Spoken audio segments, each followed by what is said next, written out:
আসসালামু আলাইকুম, সবাইকে স্বাগতম। প্রিয় শিক্ষার্থী বন্ধুরা, আমি শিক্ষার্থীদের অনুরোধে মাঝে মধ্যে লাইভে ক্লাস নিই। তো আজকের এই ক্লাসটি লাইভে হচ্ছে, আবার রেকর্ডিংও হচ্ছে। ফেসবুকে লাইভ হচ্ছে, আর এটা আবার রেকর্ড করে রাখছি, ইউটিউবে আপলোড করে দিব পরবর্তীতে।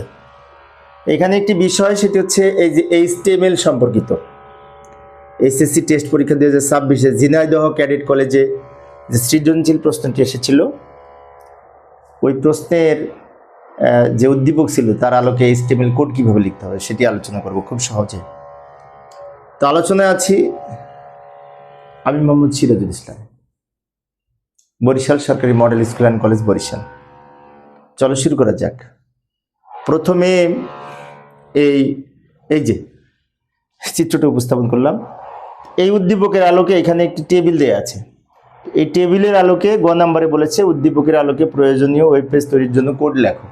অনেকে HTML কোড লেখো, সেই কথা বলেছে। HTML ট্যাগ লিখতে হবে এটার জন্য, তাই না? এই টেবিলটা লক্ষ্য করে দেখতে পাবো অনেক সহজ, কিন্তু এই টেবিলের উপরে ক্যাপশন আছে ক্যাডেটস রেজাল্ট নামে, এবং ক্যাপশনটা বোল্ড আছে। নর্মালি ক্যাপশন ট্যাগ ব্যবহার করে টেবিলের মধ্যে ক্যাপশন তৈরি করা হয়, কিন্তু ক্যাপশন ট্যাগ শুধু ব্যবহার করলে বোল্ড হবে না, নর্মাল হবে, হালকা লেখা হবে, স্বাভাবিক লেখা হবে। এটি বোল্ড করার জন্য ক্যাপশনের মধ্যে আবার বি ট্যাগ ব্যবহার করতে হবে। এখানে পেজটা লাগাইছে, তাই না?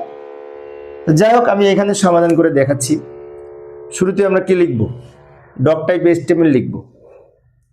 ডক টাইপ HTML দ্বারা ডকুমেন্ট টাইপ HTML বোঝায়, এবং ডক টাইপ HTML দ্বারা HTML5 ভার্সন নির্দেশ করে।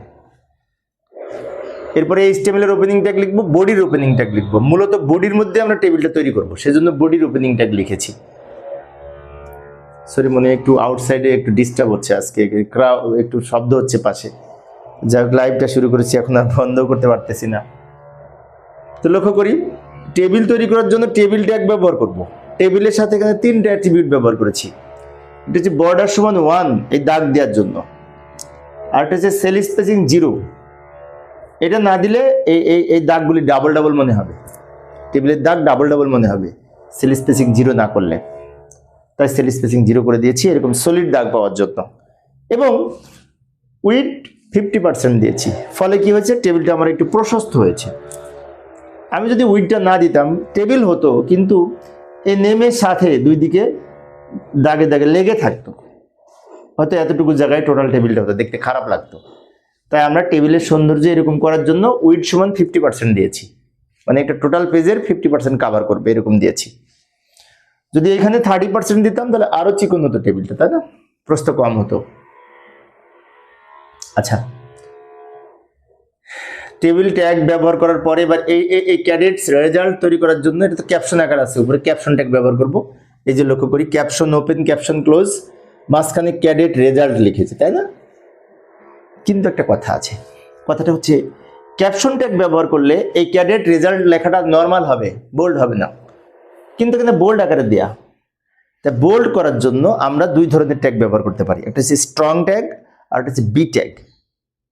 তো বি আমরা সাধারণত সহজ মনে হয়, বি ট্যাগেও বোল্ড করে লেখাকে, আবার স্ট্রং ট্যাগেও লেখাকে বোল্ড করে।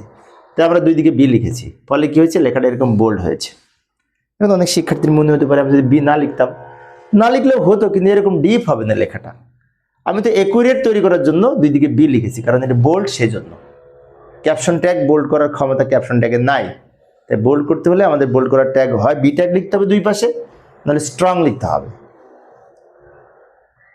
আচ্ছা, এবার এই সারি তৈরি করবে। এখানে এই টেবিলটা কিন্তু অনেক সহজ, 1 2 3 4টা রো আছে। তো রো তৈরি করার জন্য TR ট্যাগ ব্যবহার করতে হয়, এবং প্রত্যেকটা রো এর মধ্যে 2টা করে সেল আছে। তাহলে এইখানে একবার TR ওপেন, TR ক্লোজ, মাঝখানে 2বার TH লিখবো, কারণ প্রথমে হেডিং আকারে লিখবো, তো হেডিং TH দ্বারা টেবিল হেডিং বোঝায়, তাই না? আচ্ছা, আমি লিখে দেখাচ্ছি। প্রথমে TR ওপেন করলাম, নেমের দুই পাশে TH লিখবো, GP এর দুই পাশে TH লিখবো, তারপর TR ক্লোজ করব। TR ওপেন, TR ক্লোজ, এটি দ্বারা রো তৈরি হবে, রো এর মধ্যে 2টা সেল ছিল, তাই 2বার TH লিখেছি। এখন অনেক শিক্ষার্থী আমাকে প্রশ্ন করতে পারে, এখানে TH না লিখে TD লিখতে পারতাম না? এখানে একটি বিষয় আছে, সেটি হচ্ছে TD লিখলে লেখাটা এরকম হালকা হবে, নিচের লেখার মতো হবে, এবং লেখাটা বাম দিকে থাকবে আমরা যদি অ্যালাইন সমান না দিই। বাট টিএইচ এর মধ্যে যদি লিখি, টিএইচ এর দুইটা বৈশিষ্ট্য, একটা হচ্ছে লেখাকে বোল্ড করে, আরেকটা হচ্ছে মাঝখানে নেয় লেখাকে। তাই যেহেতু মাঝখানে আছে এবং বোল্ড আছে, তাই টিএইচ লিখলে আমাদের লেখাটা এরকম হবে। টিএইচ এর by default output center align হয় এবং বোল্ড হয়, হেডিং আকারে দেখায়, শিরোনাম আকারে দেখায়। ওকে, এবার এই টিআর ওপেন করব, আবার টিআর ক্লোজ করব, এর মধ্যে এই দুইটা লিখবো। এখন এই দুইটা কিন্তু নর্মাল লেখা এবং লেফট অ্যালাইন, বাম দিকে পড়ে আছে। তাই আবিরের দুই পাশে লিখবো টিডি এবং 5.00 দুই পাশে লিখবো টিডি, টিআর ক্লোজ। ভালো করে লক্ষ্য করি, টিআর ওপেন টিআর ক্লোজ, রোটা তৈরি হবে। রো এর মধ্যে দুইটা মাত্র সেল, তাই সেল তৈরি করার জন্য প্রথমে টিএইচ লিখবো, টেবিল হেডিং, সেল হেডিং তৈরি করার জন্য। বাট পরেরগুলি টিডি লিখবো, কারণ এগুলি টেবিল ডেটা, তা টেবিল ডেটা টিডি লিখবো। সেই জন্য টিডি ওপেন টিডি ক্লোজ, মাঝখানে আবির, টিডি ওপেন টিডি ক্লোজ, মাঝখানে 5.00।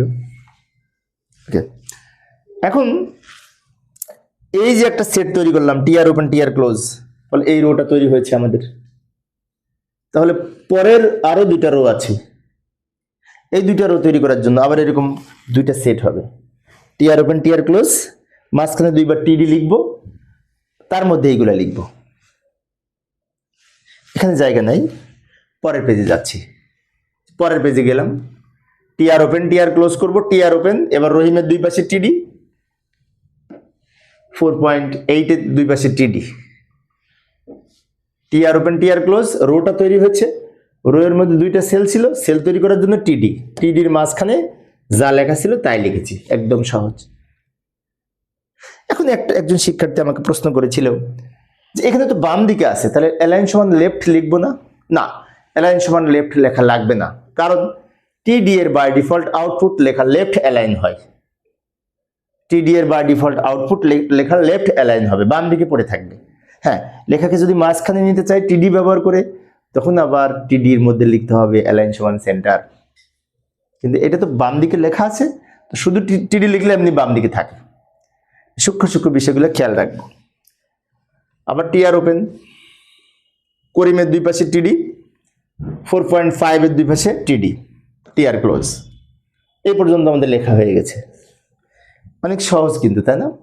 অনেক সহজ, টেবিল তৈরি করা সহজ। টেবিল ট্যাগের একটি বিষয় খেয়াল রাখবো, টেবিল তৈরি করার জন্য টেবিল ট্যাগ, এখন আবার টেবিল ক্লোজ করব, ওই প্রথমে টেবিল ওপেন করেছিলাম, তাই না? টেবিল ওপেন টেবিল ক্লোজ, এটা দ্বারা টেবিল তৈরি হবে। এখন টেবিল বলতে কিছু রো এবং কলামের সমষ্টি, তাই না? রো এবং সেলের সমষ্টি। তো সেই জন্য রো তৈরি করার জন্য টিআর ট্যাগ ব্যবহার করব, আর সেল তৈরি করার জন্য টিডি অথবা টিএইচ ট্যাগ ব্যবহার করব। প্রথমবার টিএইচ, পরেরগুলি সব টিডি। তাহলে টেবিল হচ্ছে মূলত টেবিল ট্যাগ, টিডি এবং টিআর টিএইচ, এই ট্যাগগুলো সম্বন্ধে আমরা টেবিল তৈরি করি। অনেক সময় ক্যাপশন থাকে, টি ফুটার থাকে, টি হেডার থাকে, এগুলি ব্যবহার কম আছে। তো আমাদের এর জন্য যা ট্যাগ লেখা সম্পূর্ণ হচ্ছে। এবার আমরা আরো দুইটা ট্যাগ ক্লোজ করব। একটু হচ্ছে বডি ট্যাগ, কিন্তু ওপেন ছিল উপরে, বডি ট্যাগ ক্লোজ করব। এই ফরওয়ার্ড স্ল্যাশ দিলে ক্লোজ হয়, এটা তো আমরা জানি। এইচটিএমএল ট্যাগ ওপেন ছিল, এইচটিএমএল ট্যাগ ক্লোজ করব। এইভাবে আমরা এই ধরনের আউটপুট পাওয়ার জন্য, এই ধরনের টেবিল পাওয়ার জন্য এইভাবে এইচটিএমএল কোড লিখতে পারি। তো প্রিয় শিক্ষার্থী বন্ধুরা, শিক্ষার্থীদের অনুরোধে আমি সাধারণত অনলাইনে মাঝে মাঝে ক্লাস নিই। তোমাদের যদি কারো কোনো অনুরোধ থাকে, তোমরা যদি করো, আমি চেষ্টা করব ক্লাস নেওয়ার জন্য। আগামীকাল থেকে কলেজ খুলবে, তাই না? একটু ব্যস্ততা বাড়বে, তারপরেও চেষ্টা করব। পরিশেষে সবাই ভালো থাকবে এবং সুস্থ থাকবে, এই কামনায় খোদা হাফেজ।